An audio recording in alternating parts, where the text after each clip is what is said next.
Welcome back, Blizzcon. We're starting the day off right. Here's the World of Warcraft Deep Dive.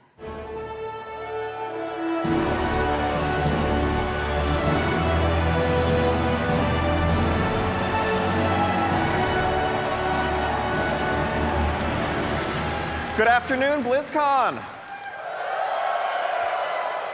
So good to be back. Whether you are here in the arena with me right in front of me, whether you're watching from elsewhere in the halls, whether you're joining us from the comfort of your home, thank you for taking the time to join me for this deeper, closer look at what's coming next in the war within. I love you too. I love you, BlizzCon. So Morgan and Maria gave you kind of a sneak peek at some of what's coming. Today I want to spend a bit more time giving you more information on the core features of War Within, as well as a few things that didn't get mentioned at all yesterday. So beginning, just a little teaser there. So to begin, let's talk delves. So what is a delve? As you heard yesterday, delves are these quick, bite-sized, epic adventures for flexible-sized groups, for either solo or with up to 5 players. They are role agnostic, so it doesn't matter if you're a couple DPS, if you're a healer and a tank, if you're a solo healer. We're going to make it work. We're going to meet you where you are, how you want to play. Delves are a new endgame pillar. This is a permanent addition to World of Warcraft going forward and represents kind of a capstone to the outdoor world experience. We've had dungeons, we've had raids, we've had organized PvP, and I think we've had some stuff for outdoor world players to dabble in. But if you wanted progression, if you wanted goals, if you wanted a deeper, more structured experience, frankly, we were letting you down. We want to change that. That's what delves represent in World of Warcraft.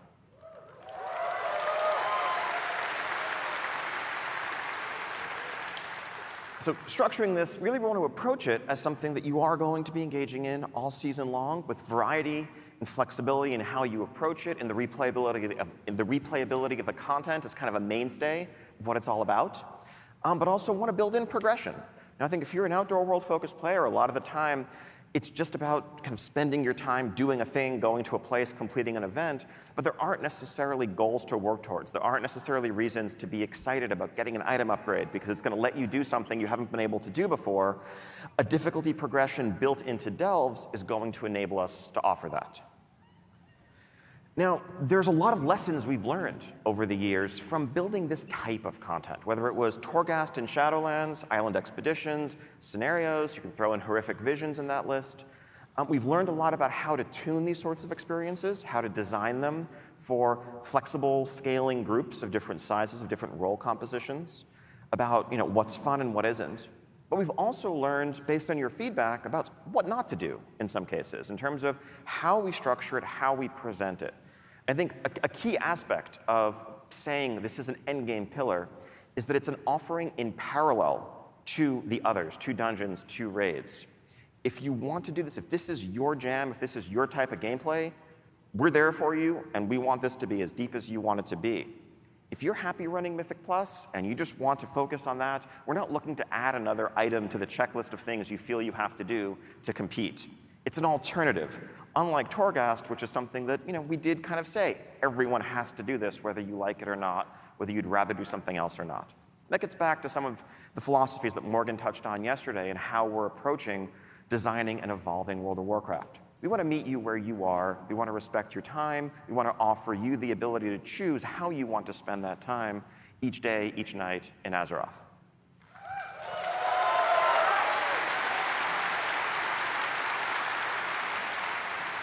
So in terms of the character of delves and what a specific one will be like, the vibe here is about unraveling mysteries. It's about exploring. It's about feeling like an extension, a seamless extension of the outdoor world experience.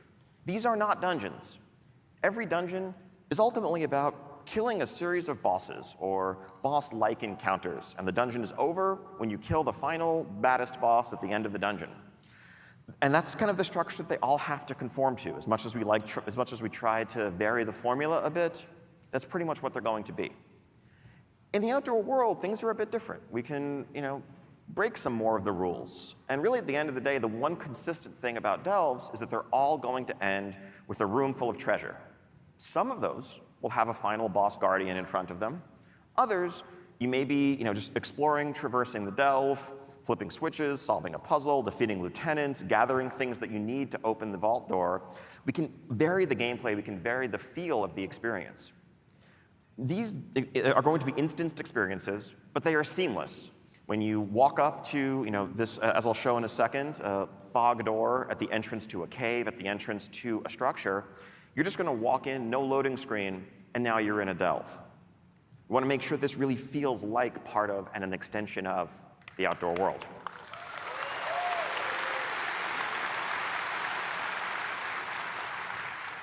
Now, as part of an endgame pillar, that means we're going to tie this into seasons. So, as well as a narrative progression over the course of a given season, there will be increasing rewards, increasing difficulty, and a change of pace, whether you're in Season 1 of War Within, Season 2, and so forth. Part of that is going to be the NPC companion that will be accompanying you on your adventures. The Season 1 companion, as we mentioned yesterday, is our good friend, Bran Bronzebeard. Now, what does this mean? What does a companion mean in practice? Well, it's a few things. One, it's definitely a narrative hook. It gives us a chance to help give context for your adventures, kind of narrate what you're going through. But also, it's a chance to kind of play with the mechanics and complement your play style. As Bran adventures with you, you might find some gear for Bran. You might be able to gear Bran up. You'll be able to spec him and customize his abilities to complement what you or your friends are bringing to the group, whether you want more survivability, whether you want help with someone to tank, whether you want more control. This can help us balance the experience as well and give you another vector for your progression over the course of the journey. Now, I know this has kind of been very high level. I want to just give a couple of specific examples as kind of a day in the life of someone jumping into delves in War Within. So let's say you are casually journeying across the Isle of Dorne and its pastoral beauty, and you come across this structure with that fog door set into it, and you decide to venture in. So as you venture in, you are, as I mentioned, seamlessly in the delve, and you will find, just huddled inside the entrance, a group of expedition scouts who have come to this place. They've heard reports of great secrets, great treasures, powerful relics stored within, but they've been unable to proceed further because they tell you, and Bran is among them, mind you, they tell you this place, there's an unnatural, there's a disturbing darkness that has settled over this entire vault, and we can't proceed. Fortunately, they have in their possession a relic that they have brought that is an enchanted candle that can light the way. It has a little light radius around it. If you think back to the Vault of the Warden's dungeon, if you remember that in Legion, what the basement was like, where it really felt like just like a dark, scary place, but you could have this beacon in the darkness to guide your way, you have one of those. But, they tell you, it has very limited fuel. They dare not proceed on their own because they worry they're just going to get trapped in the darkness and destroyed by the terrors within. But you, of course, being the champion who's come along, you're up to the task. So you take that candle with its light radius that will begin to shrink progressively as your limited fuel burns, and you take some steps into the delve. Now, who do you find in here?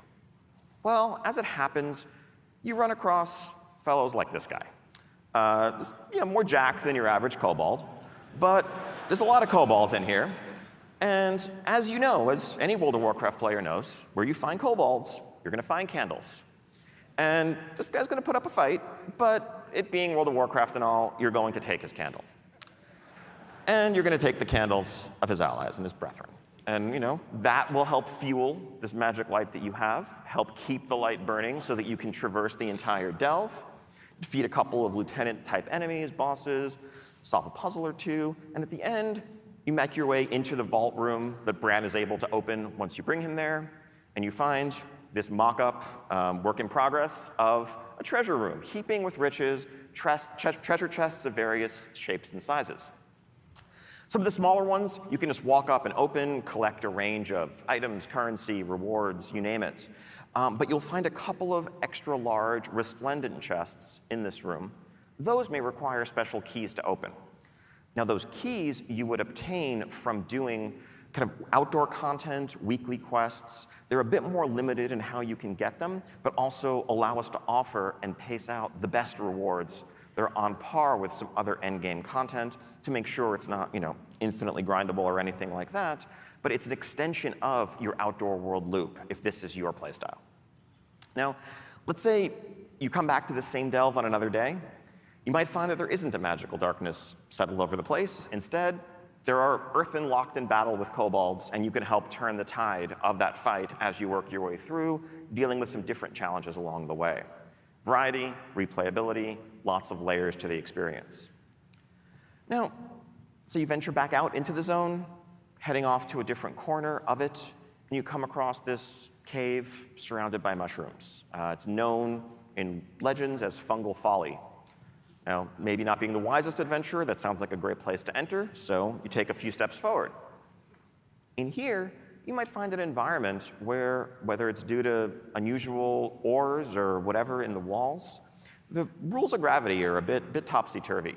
And you'll find mushrooms scattered around the cave that you can use as basically jump pads to help navigate the environment, to skip over enemies you want to avoid, to reach high up ledges that you couldn't otherwise get to.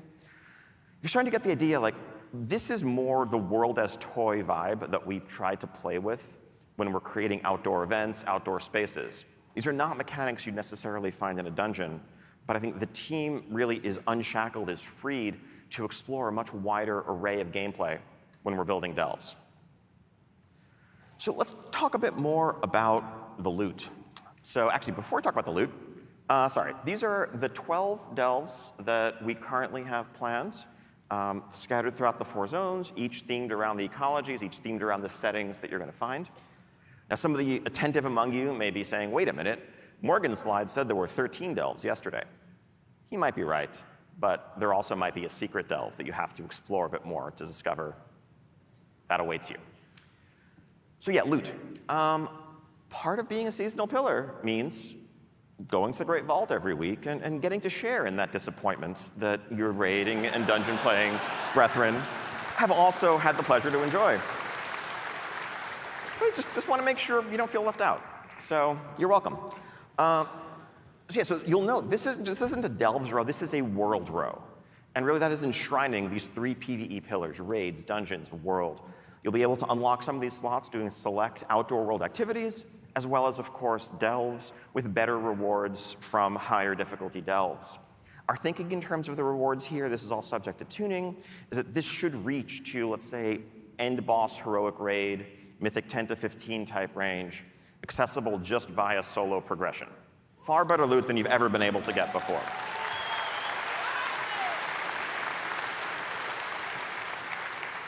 And now, I'm sure this is, I know this is the delve section, but I'm sure there's folks looking at this and being like, wait a minute, what about the PvP row? Don't worry, we got you. We are removing the PvP row from the vault. We're doing that based largely on feedback that we've heard that randomness and PvP gearing maybe are not the best combination. I know it took a few years to get that message through to us. So the way this is going to work is instead, you're going to get a whole lot more conquest. You're going to gear up at the same rate overall, but you will have complete control over your gearing path, just spending your conquest on the items that you want. With easier catch-up, if you come in late in the season, you don't have to worry about having missed certain vault weeks. Also, if you're someone who PvPs a lot and you raid, you don't have the awkward choice of that raid trinket versus the PvP item that's going to help your arena partners. So,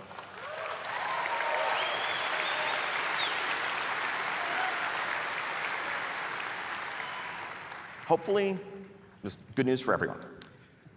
Now, aside from, just power, also, you get silly hats. Nothing more to say here. These are just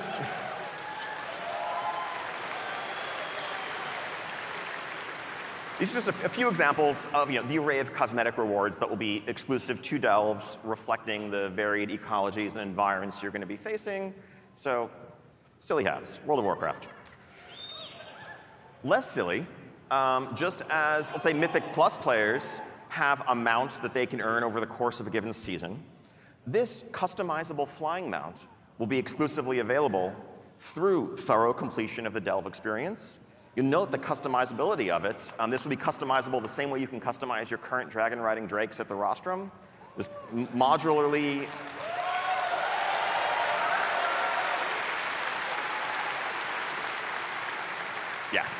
It's pretty cool. I love our artists. Okay, up next, warbands. I feel like I could probably just save 10 minutes of this panel by just saying account-wide everything and like just click through the next slides. But it kind of that. So I don't know if you guys know this, but turns out y'all play a lot of alts. I'm sure that actually the number of characters per person in this room in particular is like some insane average. But the average WoW player today plays multiple characters. The two-thirds of players who have a level 70 have multiple level 70s. Half of players have 3 or more. Most people are playing multiple characters a week. And that's not something the game, it's no secret, has always done the best job of supporting. Now, part of that is because World of Warcraft 20 years ago was built with very different assumptions. And I both mean design-wise, but actually engineering-wise as well. The infrastructure and the architecture that was built. Back then, it took hundreds of hours to level a single character, of course, and playing alt seriously was far, far from the norm. But we've kind of inherited, we have been working with those foundations to this day. And so when we get requests for them, when we talk about alt friendliness, we try to do it, but we're often we're swimming upstream, given the underpinnings of a system that were never designed for this. And that's why you get some, frankly, pretty clunky solutions, like, well, if you want to transfer this currency to your alt, go to a vendor and spend some to buy a different box that contains account-bound currency that you can then mail to yourself, log out, log back in, take the box out of your mailbox, and open it on your alt. Congratulations, you have moved 300 supplies. Elegant design, ladies and gentlemen. What if we didn't have to do that? So at its core, warbands is, what if we just rebuilt those foundations and created a new future, both for the things we want to offer today and the things we'll be able to in the future, so we're not fighting against the nature of the system, but instead it complements what we want to do. Now, the focus here is really making it convenient, removing barriers, removing awkwardness in playing alts. We don't want to actively necessarily encourage it. People already want to do it if they do it. One thing the system is not going to be is something that awards you power or makes your main more effective because you have done things on other characters or anything along those lines. If you want to play alts, do so. If you just love focusing on a single character, that shouldn't feel wrong either. Now let's talk about some examples.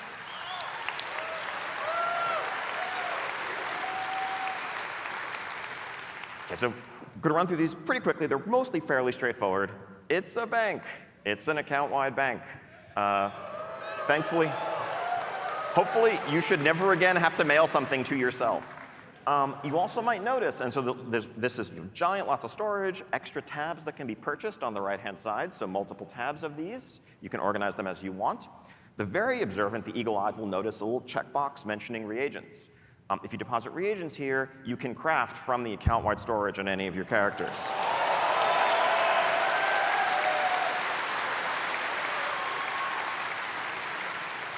Next up, maybe a little new thing. Something that you might put in this account-wide storage are the ability we will now have to create war-bound items that are war-bound until equipped.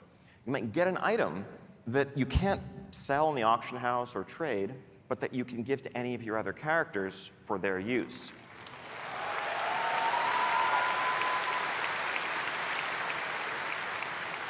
Now, these items would drop as bonus personal loot from doing a variety of content. They would drop at a slightly lower item level than what that content would normally give you. Again, we want to make sure the right way to play is not playing on multiple characters to funnel loot to your main to gear up your main faster, but just easy potential hand-me-downs, ways of getting an alt caught up, maybe even an excuse to level an alt if you get a really cool item for a class that you haven't had a chance to get up yet. So just an extra layer here, hopefully making it easier than ever to progress, to accomplish your goals on multiple characters. All right, now quick rundown of some of the other integrations we have planned. Transmog. Transmog has always been, it's been for a long time an account-wide collection. Key thing here now that really it is being acquired by your warband. That means that now if you were running, let's say, Ulduar on your mage and a pair of plate shoulders drop, you can still add those plate shoulders to your warband collection.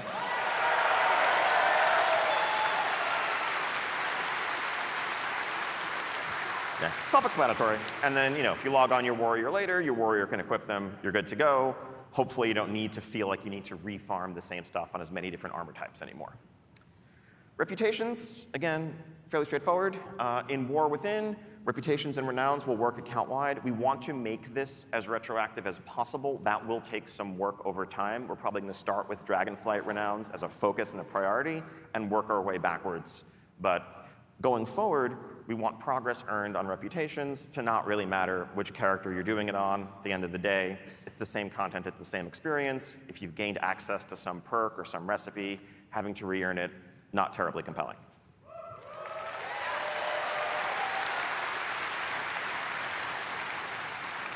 Here's a really light example, a simple one, just flight paths. As you explore the world, you learn flight paths, you discover flight paths. Is it terribly compelling to have to go back to a spot that you've already been to in multiple characters just to learn a flight path for the 4th time? No. If you have a flight path network unlocked, you have that unlocked across your warband going forward. And here's an example of something new, just delves. An example of how having this as a foundation means that we can build new systems to inherently work at an account-wide level, just kind of as part of their DNA. As you are advancing Bran as a companion, as you are empowering him, as you're customizing him, again, logging on to a different character and going back to having a weaker Bran that doesn't offer the tools that you've grown accustomed to, that's more frustrating than fun to re-earn those things. Let's make that progression inherently warband level, inherently account-wide.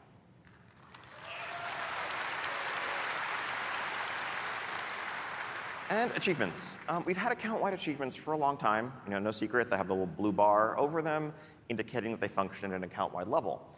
What Warbands allows us to do is kind of invert that paradigm and change the vast majority of our achievements to be account-wide, to have that actually be the new default. So if you do part of this PvP or crafting or other achievement on one character, part of it on another, your Warband can earn the achievement. Once your Warband earns it, you've earned it. Again, you, the player, are doing the thing.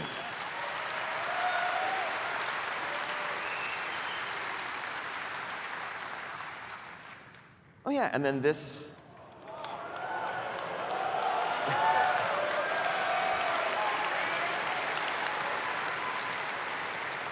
Just to kind of signal this shift up front, there's no mechanical functionality here, but just in terms of presentation, what you'll see when you log into World of Warcraft with multiple characters is a selection of your favorite characters huddled around a campfire or another setting. You'll still have your full list accessible, but we want to make it clear that you, the player, have this cast of characters, that if you want to dress them all up in consistent transmogs, go wild. One thing you might note here, if you're very eagle-eyed, also by the way, if you're very eagle-eyed, don't read too much into things like the evoker wearing leather. It's internal mock-ups. We're not changing anything crazy there. Sorry. But you will note that the evoker is level 13. That's going to be a thing that's possible because they'll start at level 10. But because Dragonflight's going to be the new leveling expansion, by the way, going forward. One thing you might notice is there isn't really much here about realm selection.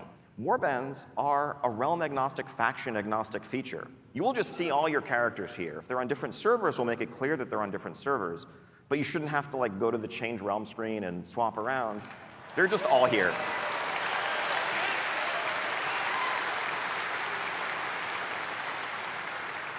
Okay. Hero talents.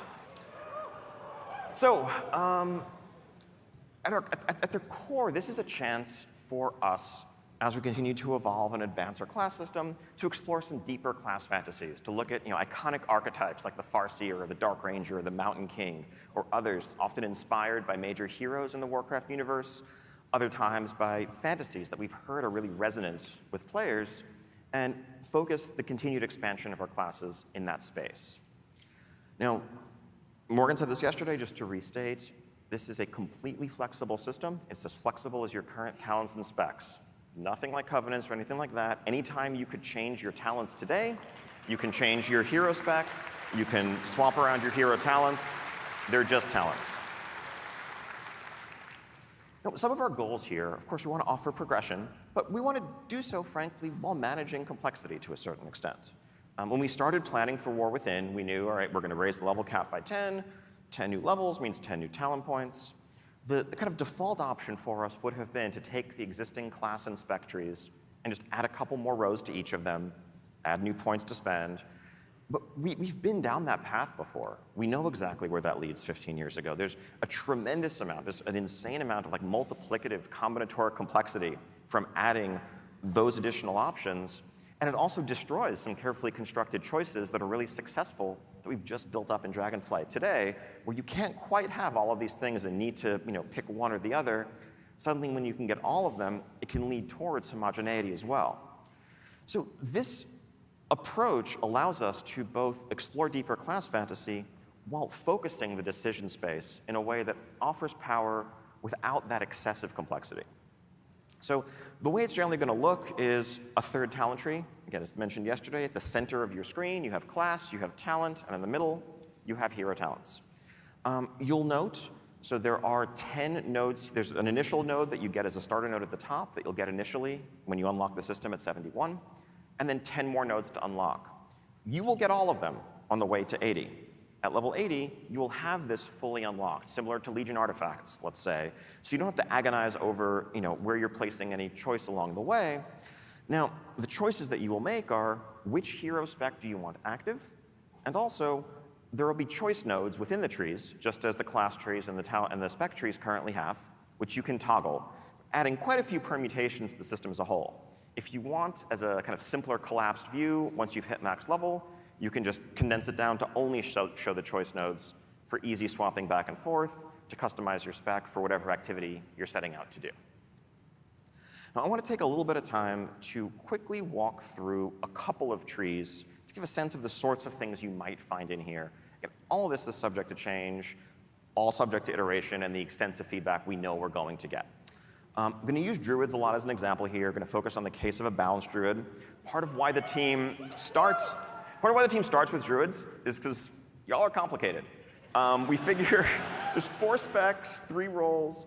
We figure let's try some of the hardest cases first when proving out a design. It's nothing against the mages, warlocks, paladins, etc. But there's a reason why you probably tend to see more druid examples than other classes, because we figure if we can make it work for druids, the rest will be okay. The 2 options available to a balanced druid are this Keeper of the Grove tree and Elune's Chosen. Keeper of the Grove is available to balance and restoration. Elune's Chosen is available to balance and guardian. The former focuses on calling the forest to your aid, on summon treants, and augmenting their abilities and what using that cooldown means for your gameplay. Elune's Chosen focuses on augmenting your lunar abilities, many of the arcane damage, moon-themed abilities for both specs. So let's look at the Keeper of the Grove tree first. The first node that you're going to get as you just opt in is just kind of a baseline improvement to your throughput while treants are out across the board. This just kind of emphasizes thematically what this tree is about and makes pushing that button, having the treants out, more important to you in every regard. Some of the nodes in these trees are just going to be simple, straightforward passives. Not everything is going to double and triple down on the same treant ability. Some will, like this, regardless of what spec you are, make your treants add additional damage. Oh, by the way, if anyone's worried, wait a minute, but what about the auto taunt? That's a mess in dungeons. We'll let you opt out of that. Don't worry. Or passives could just augment your abilities, your resource pool, and just make you a better druid. An example of choice node, again, this can be about doubling down on and getting more out of having the treants active. Or maybe you really don't want all of your eggs in that basket. Even though you are going into this tree, you want the treants to be important to you. You don't want 100% of your throughput to be focused in that window. You'd rather just have some baseline improvements to all of your abilities, or to some of your core abilities. This is one of the simpler choices available, but the idea is 4 different opportunities to nudge your gameplay in one direction or another within this tree. A capstone talent, again, is often likely to double down on and amplify what the initial point was, just reinforcing that having the treants out is going to be a peak, a spike in your potential, something that you're going to plan around, and just amplify the overall benefits that you're achieving from that. Now, pivoting to Elune's Chosen, again, this is lunar themed and shared with Guardian Druids. So the first point here is going to call out 3 specific signature abilities: 2 balance, 1 guardian. and make them meaningfully more impactful to your gameplay. If you're a Guardian Druid, for example, you might read this and realize that, like Lunar Beam is going to become a pretty powerful defensive cooldown, especially in dungeons. You have a big pull going on. You're leeching a lot of damage back from what you're doing. This is now something that you can really count on and plan around as you approach your gameplay. On the Moonkid side, this of course adds an extra layer to planning and throughput in your rotation. Noting a couple of these things that we're modifying may be deeper optional talents in your existing spec trees. We also, where we can, want to offer ways to make sure that you can trigger those effects even if you don't have the baseline talent, though you'll probably want to as well. So this talent just has Fury of Elune triggered as you're doing your regular rotation when you Moonfire, both just naturally. It's a powerful effect that's going to fire more frequently, but also to the extent that the rest of the Elune's chosen tree is tying into it, you'll get those benefits as well. A couple of more passive examples here. Again, just doubling down on magnifying your arcane lunar throughput, and a final capstone ability for this tree that is further reinforcing these core abilities that have already been augmented. Leave this slide up for a while. These are our current plans for all 39 of the hero specs, so one per current specialization. There's some cool fantasies here to explore. Definitely really curious to hear community feedback on all of these, which are exciting, which are most resonant, which sound, frankly, maybe a bit lame. Are there any that you hoped you'd see on here that you're not seeing on here? We are well underway building these out, but it's definitely early enough for us to pivot on a lot of these if there's something the community is really excited about. I want to triple super underscore, the example talents I just gave are work in progress, very subject to change. Probably no part of the game is more prone to iteration, and for no part of the game is the community input more essential than class design, spec design. To that end, when we move into our alpha, probably in the spring, we want to have as many, if not all of these hero specs playable from the start, so that we have the entire alpha and beta window to iterate on them, to replace the things that aren't working, to dial them all in to where everyone's going to be excited about what they're getting in War Within. It's a long road ahead. We can't wait to share that journey with you and really just collaborate, discuss back and forth every step of the way.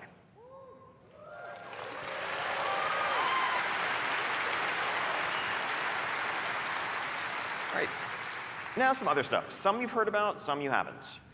First off, Aladrace, you get to be an Earthen. Awesome blinged out dwarves, or maybe not so blinged out if you want to customize them differently. These are going to be earned just by playing through the War Within campaign fully. There's no rep to grind here, nothing else beyond that. You are meeting the Earthen as, it's a first contact in essence. You're going to learn about the nature of their problems, the nature of their culture. You're going to work with them to overcome those problems, win their trust. And at the end of that journey, it will make sense. It will be a natural next step for them to lend you their aid and join you as either Horde or Alliance. So yes, Horde dwarves. We haven't yet finalized what their racial abilities are going to be, but the available classes, 10 out of the 13 available classes. Everything but Druid, Demon Hunter, and Evoker. Now on the right side here, you see a concept of the Heritage Armor you'll be able to earn from leveling your Earthen to max level. All right, Dynamic Flight.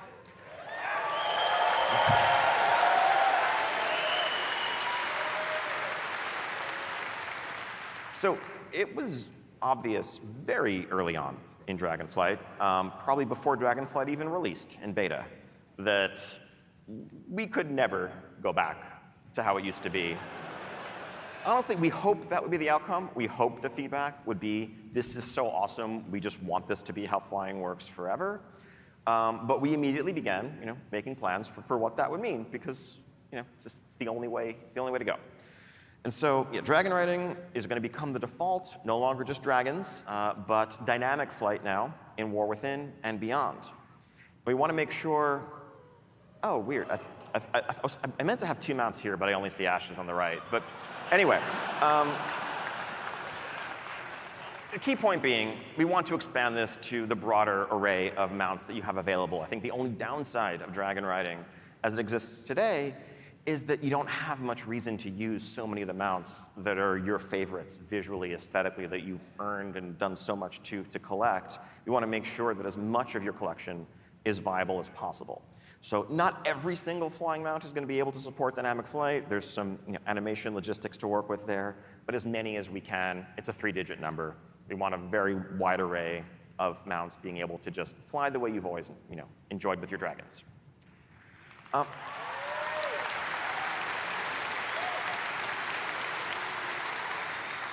just to clarify, this is the future of flying. So everywhere that you can fly today, you'll be able to dynamically fly or dragon ride. In fact, not just in the War Within, a little sneak peek, I think in our upcoming 10.2.5 update, you'll be able to dragon ride in Eastern Kingdoms, Kalimdor, Northrend, Outland, you name it.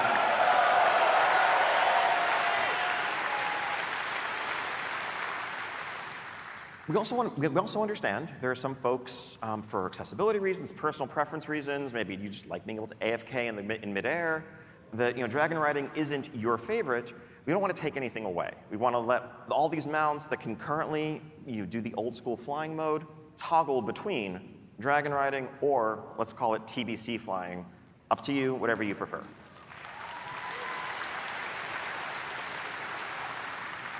And again, to be clear, dynamic flight will be available from the very start when you go to Kazalgar and the Isle of Dorn, just as it was in Dragonflight.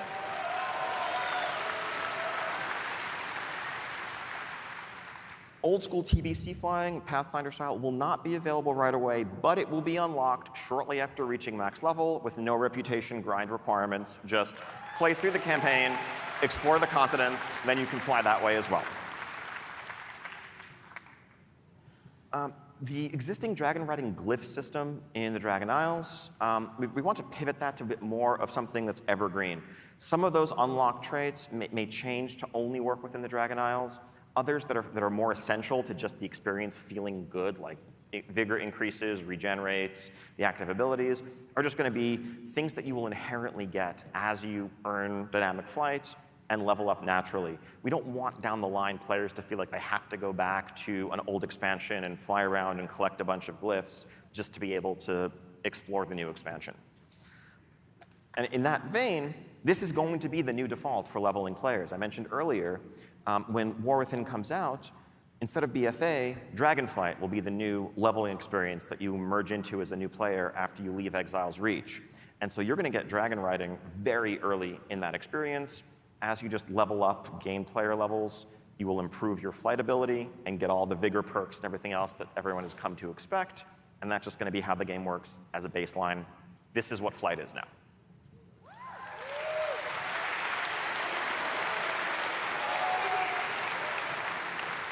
Don't worry, PvPers, we haven't forgot you. This is long overdue. We should have been doing this earlier. So there's a new battleground coming in War Within. It is a 10v10 map set in the Ringing Deeps. This is inspired by Silver Shard Mines with a few twists. The Ringing Deeps are a place that's full of natural resources, that's very sort of thing that the Horn Alliance will be likely to skirmish over. I'm going to show you a very rough, early, kind of like top-down mock-up of the layout here. The idea is, unlike Silver Shard Mines, which is radial symmetry, this is more mirrored and reflects the two sides trying to both push their own minecarts to collect resources while also fighting over a pivotal central control point that's going to change the outcome and the momentum of the match. This is something that the team has actually been playtesting internally a bunch over the last couple of weeks, having a blast with. When we make battleground maps, we don't really artify them. We keep them really rough, which is why I don't have any good images to show just yet, because it really is all about the layout. There's no point making it look pretty if the spacing isn't correct, if the exact paths aren't correct. That's going to be the next step. Can't wait to get this in front of everybody to start testing in alpha and beyond. And this isn't just a one-off. We want to keep adding new battleground maps going forward. This is an essential part of the game. And I mentioned 10v10, but we are just about to undertake a little 8v8 solo queue RBG experiment in 10.2 in a week or two. So depending on how that goes, you may be experiencing this one 8v8 as well. So stay tuned.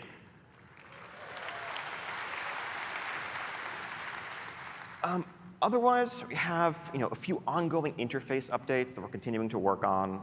In Dragonflight, we overhauled the HUD, the action bars, the unit frames, the baseline UI experience.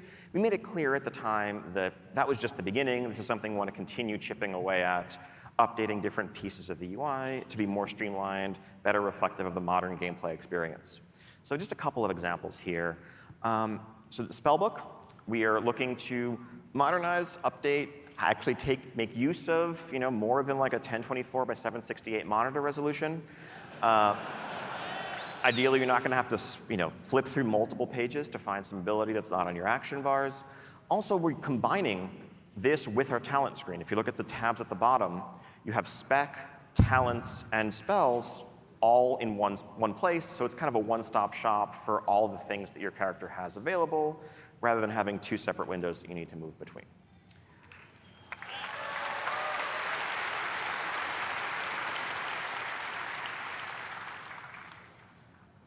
Some light updates here. I think improving the overall aesthetic of the quest log, the quest window. If this is harder to show off just in a single screenshot, but we are adding a bunch of filters to allow you to hide and show different objectives, to see more quests available at once, to filter your log for the things you care about most. We also have a full pass in progress on our quest iconography to make it easier to differentiate between daily and weekly quests and remove our reliance on just shades of color as much as we do, which really it is a color blindness issue for the range of quest bangs where the only difference is what color it is. And again, this is just a couple of examples of ongoing efforts. This is a project that will never be done. We're just going to continue improving and updating different aspects of the UI as we go.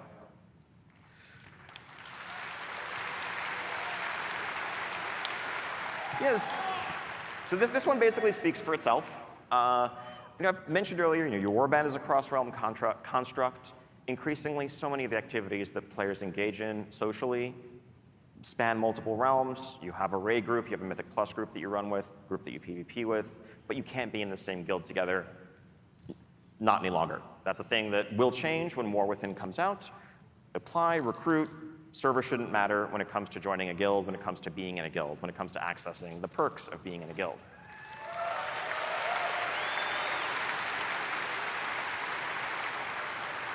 And people may be wondering, wait a minute, what does that mean if now guilds are cross-realm? What about Mythic raiding? If your guild is cross-realm and your guild wants to raid Mythic, you should be able to do that day one. So no more realm restrictions there. The Hall of Fame will still exist, just kind of as a memorial of accomplishment, but it's not going to be tied to unlocking anything anymore. That's just there day one.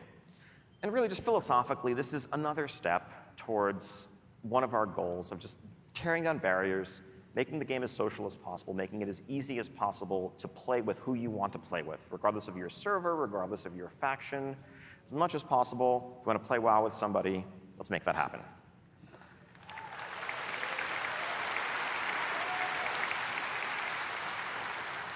All right, so that brings us to the end of this whirlwind tour / deep dive of War Within features. I know there's still a bunch of questions, a bunch more information to share.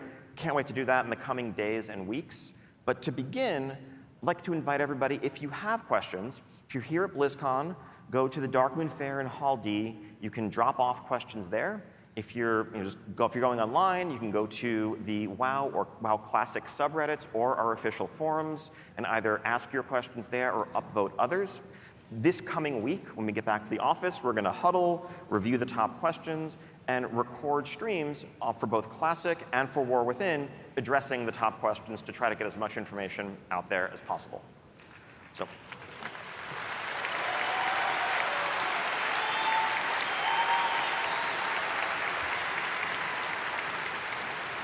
Once again, thank you so much for joining us. We are so excited to begin this journey together with you.